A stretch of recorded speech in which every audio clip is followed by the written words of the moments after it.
Hey guys, okay, so today's video is admittedly hilarious.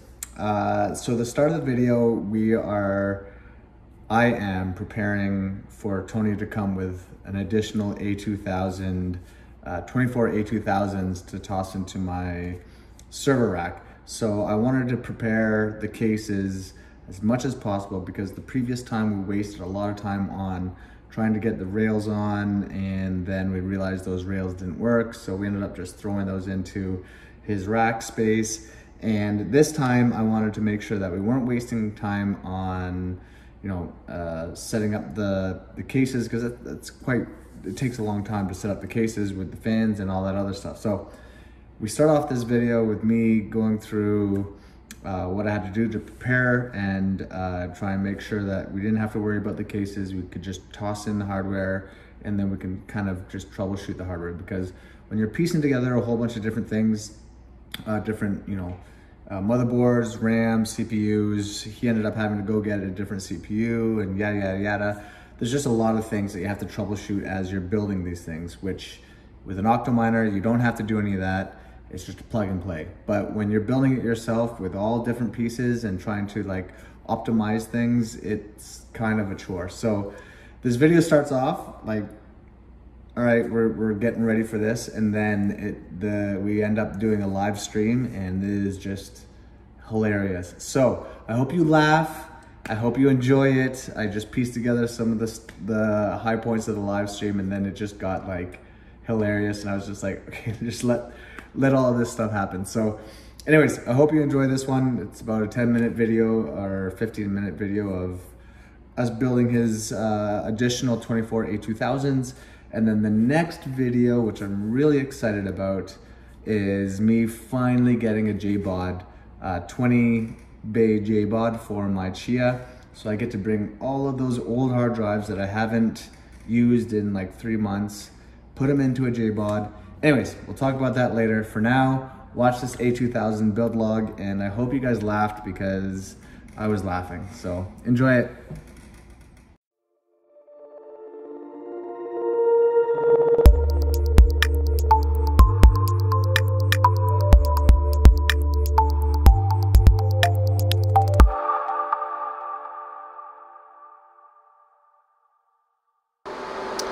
Alright, so we got these new cases for Tony. He's going to be storing another 3 servers basically just on top of that. And what we're going to be doing is, I went out and I bought these 2 cases at a steal, basically. They were like 60 bucks each. And I've never worked with anything like this before. This metal is like military grade metal. This thing is just a tank. It is a tank, all the metal that we've taken out. So essentially what we had to do was, this middle part here is put in by rivets, so we had to rivet out the middle cage here so that we can have 3 120mm fans here. We just take these plates off the top, but also on this there are some heavy duty standoffs here that I had to Dremel out as well. So there's 6 of them. There's 2, 4, 6 that we had to take out. So you can see here the 2, 4, 6 that I removed. And so I wanted to make sure that there weren't any surprises when we started the build, because we know there's going to be enough going on that we don't have to fiddle around with the server. So what I'm going to do is I'm going to prepare this case here just like this one here. Remove the rails and start taking out all the extra metal, and it should look similar to this. We're going to move this power button to the back, because as configured, the back is where all of that's how I have to access it due to the airflow. So here we go. We're just going to start ripping this one out and dremeling out all of the metal, and then it should be ready to go, just to plug and play. Alright, here we go.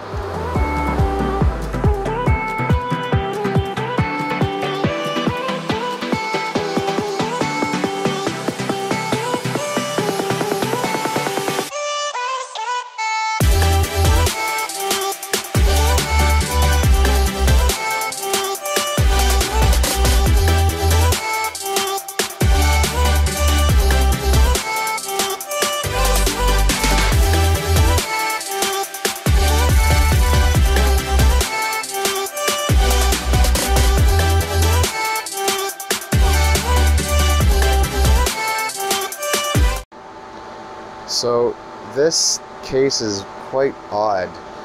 It has two provisions for ventilation out the back, but there's no holes to mount these 80mm fans, as well as there's like a ledge here, so you can't mount it to the top. It's not going to be flush.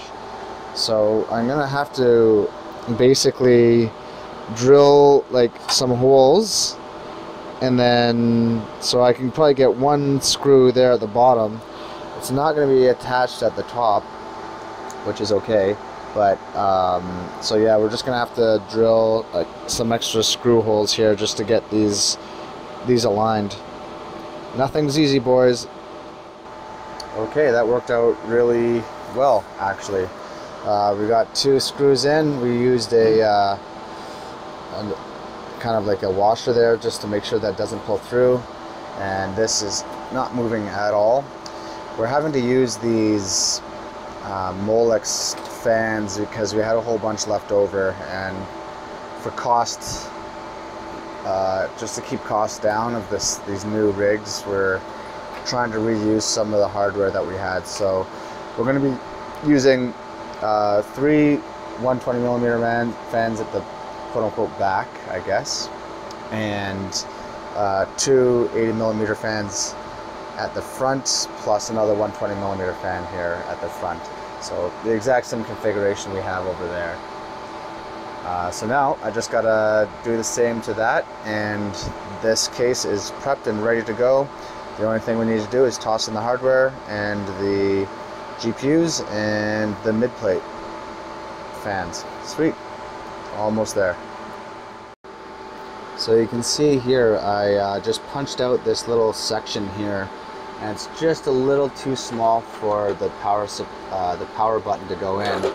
However, I was able to Dremel it out just enough so that this will fit in there nicely, and we'll have power access at the back, which is exactly what we need.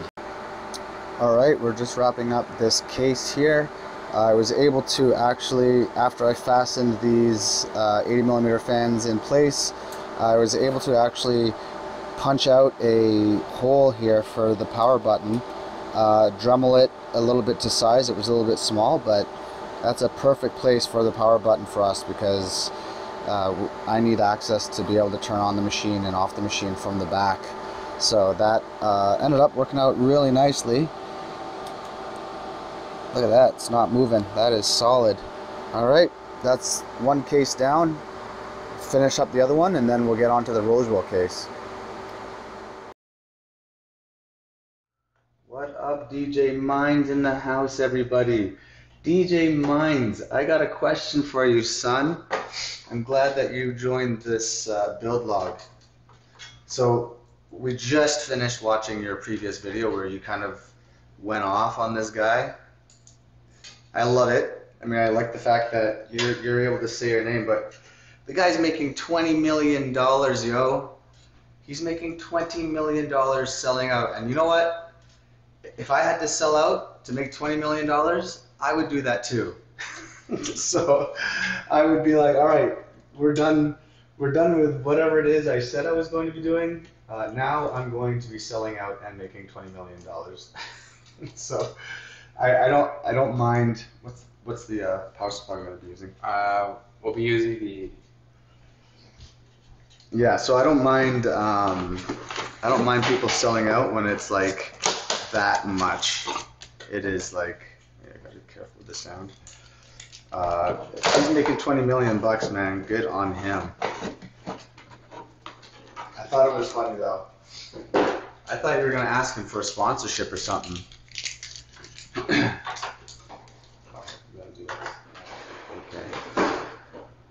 It's funny, Gail, that you ask that. I was literally thinking about that yesterday. So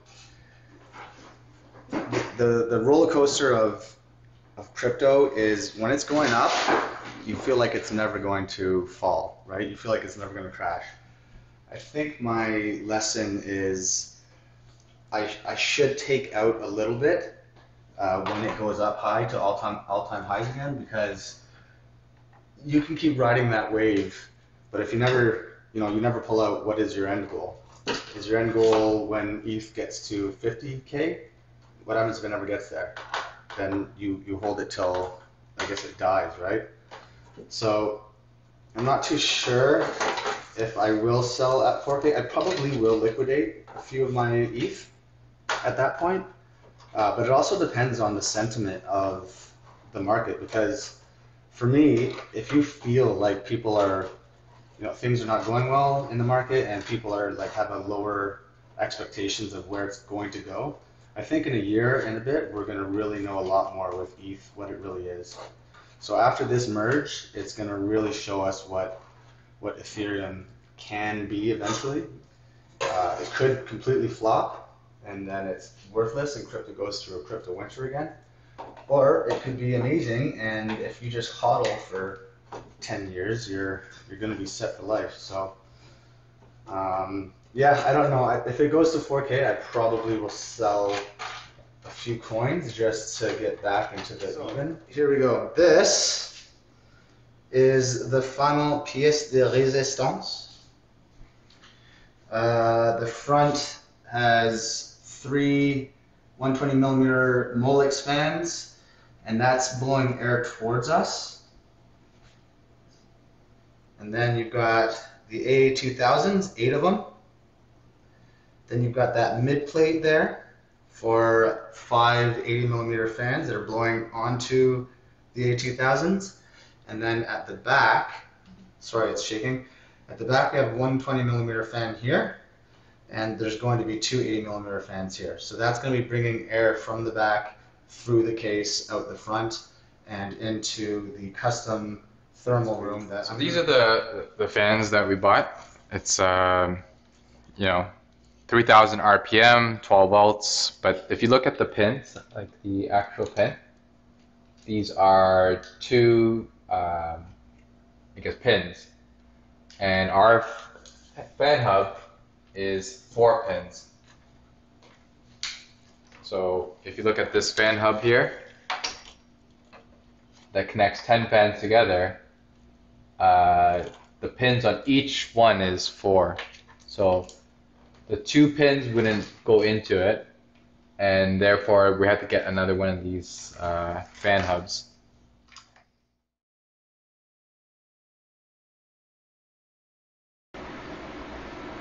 Here we go. Yeah, that's in. We'll figure it out after this.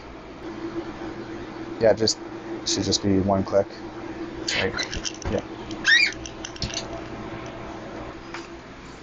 All right, guys.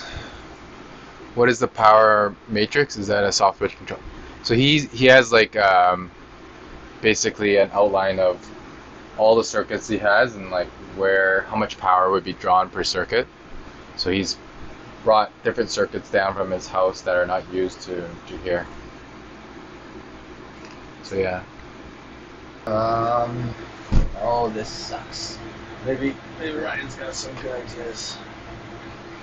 All right, so we've got, it's all sitting here in conglomerate. All right, we're gonna check the CPU. No, there's nothing else to check. Come on. Okay. Nice. That's a good picture. So in all reality, I'm drinking apple juice, by the way. Now that he's seen the process of building, so he's got a whole bunch of octo miners at home, and he bought these server cases, a couple of these ones down here, before he actually reached out to me. After you saw how long it took us in the process of actually building these computers, would you do it again, or would you still just go buy octominers? Look at the camera. Look at the camera. They all want to see you.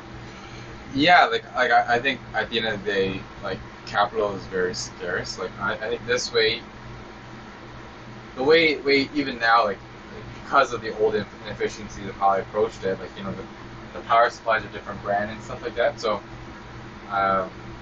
if I were to do it again, like I would probably do it like with this as opposed to the octominers, because one, the octominers cost a lot of money, and like to actually get you don't want to just get your principal back, right? You want to get a return, and just paying down those octo miners, like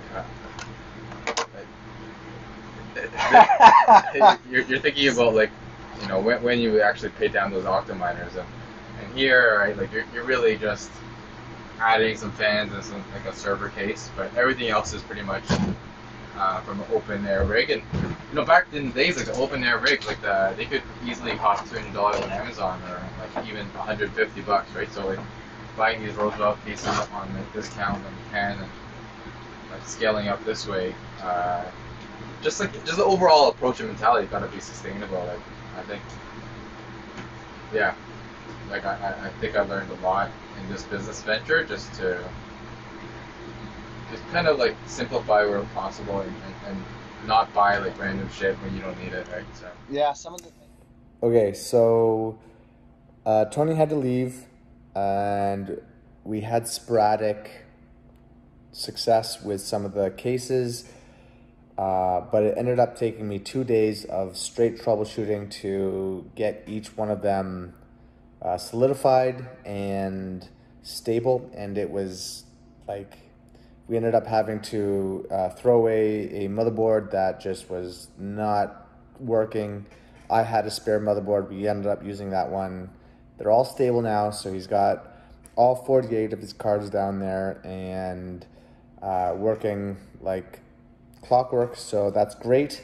But anybody who says that these things are like easy to do, it's not easy. Once it's done and you have it all set and everything's configured the way you want it and all the settings are good and you can restart it without having to worry about it not coming back up, that's when you're in the go, all right? But this took a lot of work, and again, these 3 servers took me a lot of troubleshooting to get stable. However, all 6 of his servers now are stable, so I'll do a last little bit of a clip of the success, and then we'll see you on the next video. Peace, guys. Let's go. 8 showing up with the new fans. Slider is almost complete.